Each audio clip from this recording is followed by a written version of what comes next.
বন্ধুরা,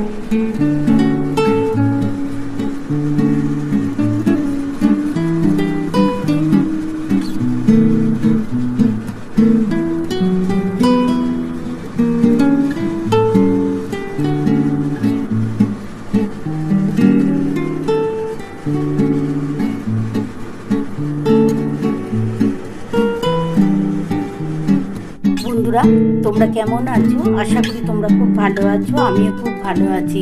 আজকে তোমাদের আমি বিটের ভর্তা করে দেখাচ্ছি। দেখো বন্ধুরা, এই যে দেখো আমি বিট নিয়ে নিয়েছি। এটা আমি কিন্তু একটা ঝাঁঝরিতে কুড়ে নেবো। আর এই দেখো, এটা করার জন্য আমার বাদাম আছে, কাঁচা লঙ্কা আছে, রসুন কুচি আছে, যে ছোট কুচি করে রসুন কুচিয়ে নিয়েছি, আর পেঁয়াজ আছে, আর কালো জিরে ফোড়ন আর শুকনো লঙ্কা দেবো। চলো বন্ধুরা, আমি প্রথমে বিটটাকে কুড়ে নিই, তারপর কিভাবে ভর্তাটা করবো তোমরা অবশ্যই দেখতে থাকো। বন্ধুরা দেখো, আমি কিন্তু এই যে দেখো বিটটাকে কুড়ে নিয়েছি। দেখো কত সুন্দরভাবে কুড়ে নিয়েছি। আর এই যে কড়া বসিয়ে দিয়েছি, কড়ার মধ্যে আমি তেল দিয়ে দিয়েছি। তেলটা গরম হলে এর মধ্যে আমি কালো জিরে আর শুকনো লঙ্কা প্রথমে ফোড়ন দেবো। তারপরে কিভাবে করবো বিটের ভর্তা তোমরা দেখতে থাকো।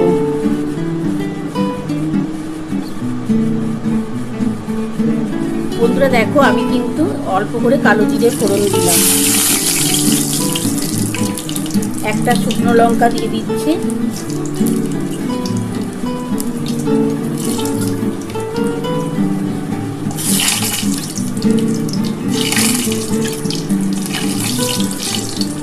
এবার এর মধ্যে আমি কি দেবো দেখো বন্ধুরা,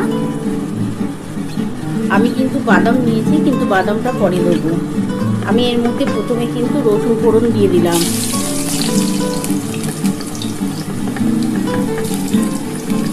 পেঁয়াজটা দিয়ে দিলাম,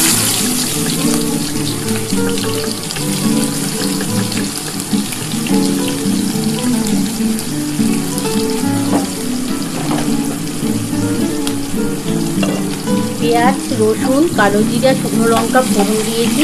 আর দিয়ে এটা ভালোভাবে একটুখানি ভাজা হলে তার মধ্যে আমি কিন্তু বিটটা কুড়ে নিয়েছি, এই বিটটা দিয়ে দেবো। এটা একটুখানি ভালো করে ভাজা হোক বন্ধুরা। তারপরে কিন্তু আমি দেখো বিটটা কুড়ে নিয়েছি, কত সুন্দর দেখো লাগছে, কুড়ে নিয়েছি, এটা দিয়ে দেবো। অনেকেই তো দেখো বাচ্চারা বিট খেতে চায় না, অনেক বড়রাও বিট খেতে চায় না।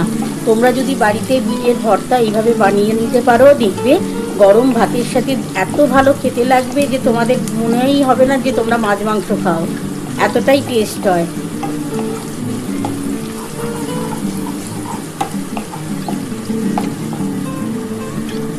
দেখো পেঁয়াজটা আর রসুনটা ভালো করে ভাজা হয়ে এসছে।